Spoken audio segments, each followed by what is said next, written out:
नमस्कार दोस्तों, स्वागत है आप सभी का मेरे यूट्यूब चैनल में। तो दोस्तों आज की जो वीडियो है वो रहने वाली है आपकी अनुच्छेद से संबंधित, जिसमें हम बात करेंगे महत्वपूर्ण अनुच्छेदों के बारे में, जो परीक्षा की दृष्टि से आप सभी के लिए आगामी जो भी एग्ज़ाम होने वाले हैं उन सभी के लिए काफ़ी इम्पोर्टेंट रहेगा। यहाँ से आप 1-2 नंबर जो है आप कर सकते हैं, अगर अनुच्छेद से अगर क्वेश्चन पूछता है तो। चलिए स्टार्ट करते हैं। पहला अनुच्छेद देखते हैं। देखिए, पहला अनुच्छेद संख्या 1 जो है, उसमें क्या है अनुच्छेद 1 में? तो उसमें है संघ का नाम और राज्य क्षेत्र जो है अनुच्छेद 1 में है। और अनुच्छेद 2 में जो है आपके क्या है, नए राज्यों का प्रवेश या स्थापना, यानी कि नए राज्यों की स्थापना करना या प्रवेश जो है, ये अनुच्छेद 2 में आता है। ठीक है। अनुच्छेद 3 में क्या आता है देखिए, नए राज्यों का निर्माण और वर्तमान राज्यों के क्षेत्रों, सीमाओं या नामों में परिवर्तन जो है हम अनुच्छेद 3 के माध्यम से करते हैं। ठीक है। अनुच्छेद 5 देखिए, अनुच्छेद 5 क्या है? संविधान के प्रारंभ के समय नागरिकता। ठीक है। तो अनुच्छेद 5 में क्या है? संविधान के प्रारंभ के समय में आपकी नागरिकता से संबंधित आपका किसमें है? अनुच्छेद 5 में, यानी कि 5 से 11 आप जानते हैं। तो इसमें आप अगला देखेंगे अनुच्छेद 14 जो है, ये है विधि के समक्ष समानता का अधिकार, यानी कि कानून के समक्ष समानता, यानी कि एक इक्वालिटी जिसको हम बोल सकते हैं। तो वो है आपका अनुच्छेद 14 में। ठीक है, इंपॉर्टेंट है। ठीक है, अनुच्छेद 14। बात करेंगे अनुच्छेद 15 की। अनुच्छेद 15 देखिए दोस्तों, अनुच्छेद 15 में क्या है?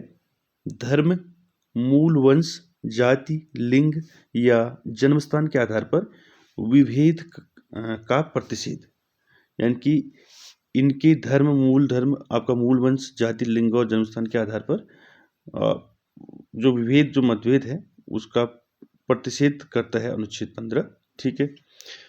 अनुच्छेद 16 देखिए क्या है? अनुच्छेद 16 जो है, लोक नियोजन के विषयों में अवसर की समानता। ठीक है। अनुच्छेद 17 इंपॉर्टेंट है परीक्षा की दृष्टि से।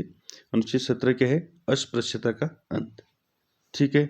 अस्पृश्यता यानी कि छुआछूत जो है, इसका अनुच्छेद 17 में है। ठीक है। 18 में देखिए क्या है? अनुच्छेद 18 में उपाधियों का अंत आपका 18 में है। ठीक है। आगे चलते हैं, क्वेश्चन नंबर आपका अगला अनुच्छेद 19। ठीक है। 19 क्या है देखिए, अनुच्छेद ये भी इंपॉर्टेंट है। अनुच्छेद 19 जो है क्या है? इसमें वाक स्वतंत्र आदि विषय कुछ अधिकारों का संरक्षण, यानी कि बोलने की स्वतंत्रता। ठीक है। तो अनुच्छेद 19 में। ठीक है। अनुच्छेद 20 में क्या है देखिए, अपराधों के लिए दोष सिद्धि के संबंध में संरक्षण। ठीक है। और अनुच्छेद 21 है आपका प्राण और दैहिक स्वतंत्रता का संरक्षण। ये भी इंपॉर्टेंट है आपका अनुच्छेद 21, इसमें क्या है? प्राण और दैहिक स्वतंत्रता का संरक्षण। आगे चलते हैं अनुच्छेद 21 क में, ये भी इंपॉर्टेंट है, कई बार परीक्षा में पूछा जाता है। अनुच्छेद 21 क जो है, इसमें है 6 से 14 वर्ष तक के सभी बच्चों को निःशुल्क और अनिवार्य शिक्षा का अधिकार है। ठीक है, याद रहेगा। अनुच्छेद 21 क में 6 से 14 वर्ष तक के सभी बच्चों को निःशुल्क और अनिवार्य शिक्षा का अधिकार है। ठीक है, इंपॉर्टेंट है अनुच्छेद 21 क। आगे चलते हैं, अनुच्छेद 22 क्या है? कुछ दशाओं में गिरफ्तारी और निरोध के संरक्षण। ठीक है। अनुच्छेद 23 में क्या है? मानव दुर्व्यापार एवं बलात्श्रम पर प्रतिषेध, काफी इंपॉर्टेंट है अनुच्छेद 23। ठीक है। मानव दुर्व्यापार एवं बलात्श्रम, यानी कि जो अंडर एज होते हैं जो बच्चे, उनसे अगर जबरदस्ती श्रम कराया जाता है तो उसको बोलते हैं बलात्श्रम। तो बलात्श्रम का प्रतिषेध आपका अनुच्छेद 23 में है। ठीक है। 24 में क्या है देखिए, कारखानों आदि में बालकों के नियोजन का प्रतिषेध, ये है अनुच्छेद 24 में। आगे चलते हैं अनुच्छेद 25 में, 25, अंतःकरण की और धर्म के अपाध रूप से मानने, आचरण और प्रचार करने की स्वतंत्रता जो है आपकी अनुच्छेद 25 में है। अनुच्छेद 29 में क्या है? अल्पसंख्यक वर्गों के हितों का संरक्षण। ठीक है। तो अल्पसंख्यक वर्गों के हितों का संरक्षण आपका अनुच्छेद 29 में है। ठीक है, इंपॉर्टेंट है। और अगला देखिए अनुच्छेद 32 जो है, 32 इंपॉर्टेंट है। क्या है? संवैधानिक उपचारों का अधिकार है आपका 32 में। ठीक है। 32 के बाद चलेंगे 39 पर। तो 39 क्या है, अनुच्छेद संख्या 39 राज्य द्वारा अनुसरणीय कुछ नीति तत्व आपके 39 में है।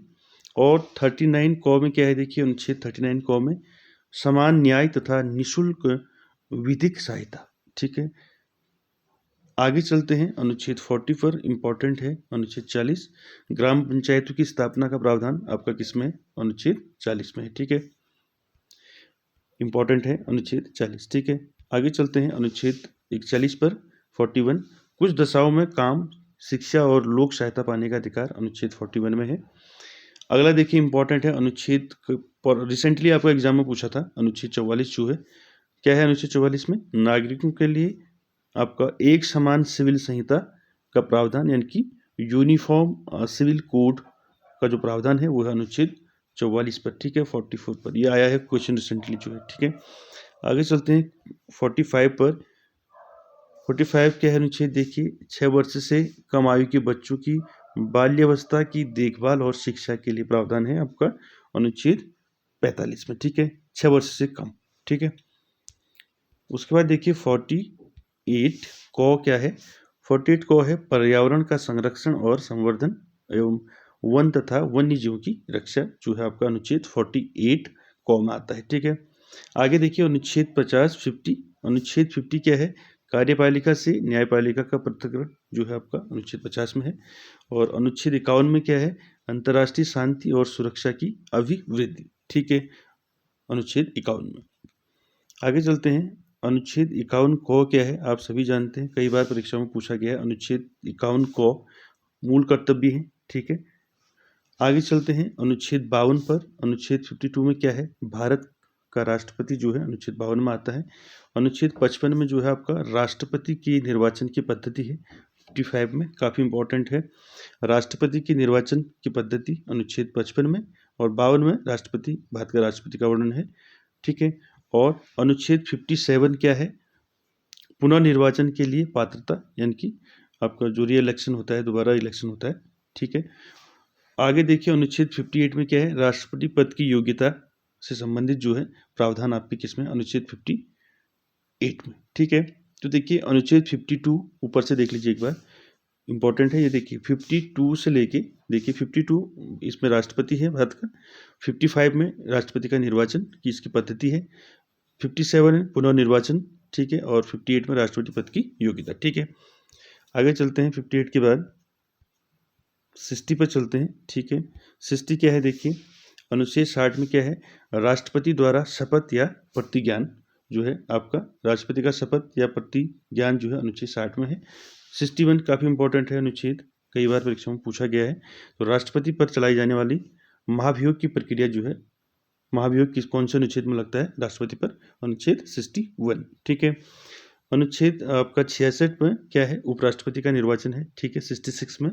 ठीक है, अनुच्छेद 70 में क्या है, अन्य आकस्मिकताओं में राष्ट्रपति की कृत्यों का निर्वहन, यानी कि जो इमरजेंसी जो राष्ट्रपति का होता है, अन्य जो आपकी इमरजेंसीज होती हैं उसमें राष्ट्रपति का निर्वहन जो है वो है आपका अनुच्छेद 70 में। 72 में क्या है अनुच्छेद में, देखिए राष्ट्रपति द्वारा क्षमादान की शक्ति। ठीक है, तो राष्ट्रपति जो है क्षमादान की जो शक्ति होती है राष्ट्रपति में, वो है आपका अनुच्छेद 72 में आता है। ठीक है, आगे चलते हैं 74 पर। ठीक है, क्या है अनुच्छेद 74 में, राष्ट्रपति को सहायता और सलाह देने के लिए मंत्रिपरिषद होती है, तो वो है अनुच्छेद 74 में। तो दोस्तों ये थे एग्जाम की दृष्टि से आपकी इंपॉर्टेंट अनुच्छेद। आई होप आपकी आगामी जो भी परीक्षाएं होने वाली हैं उनमें आपके लिए हेल्पफुल हो, और वीडियो अच्छा लगे तो लाइक शेयर कमेंट सब्सक्राइब जरूर कीजिएगा। Thank you very much.